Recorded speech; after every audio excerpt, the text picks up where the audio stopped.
After getting hands-on with EA FC 24 at the launch event in Amsterdam last week, the new game has everything that made FIFA 23 a success, whilst new features and updates both on and off the pitch offer a new appeal that's been missing for years. Losing the FIFA name was always going to be a tough obstacle for EA Sports to overcome, but if the current state of EA FC 24 is anything to go by, the future is bright for the new football game franchise. Despite the new name, football fans all have their reasons to be pessimistic about EA FC 24, especially when you consider the last few FIFA titles released by EA Sports. The game lacks substantial changes year on year, albeit with a few fancy presentation features added on top. So, with EA having the ability to almost start the franchise from scratch, expectations are sky high. Would the first installment of the EA Sports FC era be the same game with a new name, or is this really the start of something new? Something to get fans excited and let loose from the shackles after an underwhelming few years. Every year, EA gets fans excited in the build-up to a FIFA release with a bunch of trailers and deep dives. Though apart from FIFA 23, which saw the introduction of Accelerate that really gave the game a new feel, each game felt a bit flat gameplay-wise, with each title always feeling quite similar to the previous one. But in the alpha version of EA FC 24 I played during EA's official reveal event in Amsterdam,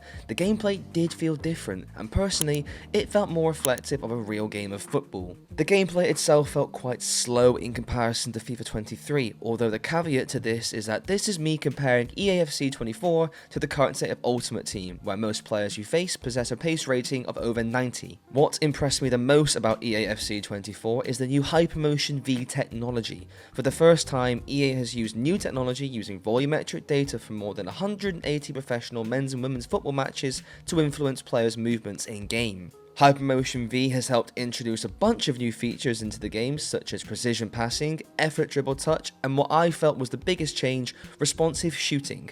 All of the new additions were noticeable in the gameplay and all played a big part in the improved feel, but the increased responsiveness when I aimed for goal was the pick of the bunch. My players would now shoot when I wanted them to shoot, and with Hypermotion V, a whole new variety of shooting techniques were on show. Accelerate 2.0 saw 4 new running styles introduced on top of lengthy, controlled and explosive, whilst AI Mimic allows AI to replicate how players move in EA FC 24 to give players realistic run styles. The prime example in which I noticed Hypermotion V in full effect was with EA FC 24 cover star Erling Haaland. Manchester City were one of just 4 teams available for us to use, and Haaland feels extremely overpowered. It almost feels as if the new features introduced have been made with Haaland in mind. The striker was quicker, stronger, and more deadly in front of goal than anyone else. A bit how former cover star Kylian Mbappe felt in FIFA 23.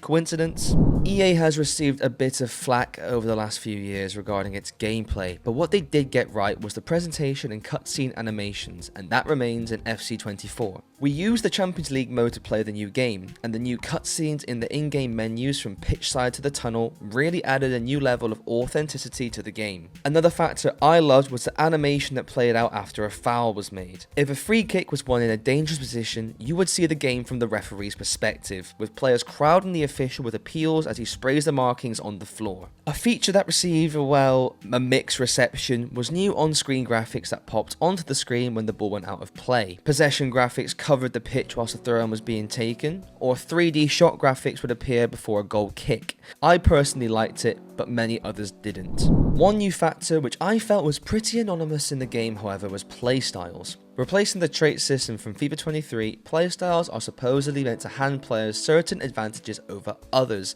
though I never noticed any of these playstyles making much of a difference in-game. Ultimate Team always does well for EA. With the introduction of women's players, Ultimate Team evolutions, and a host of other new features, Ultimate Team will be the biggest game mode once again.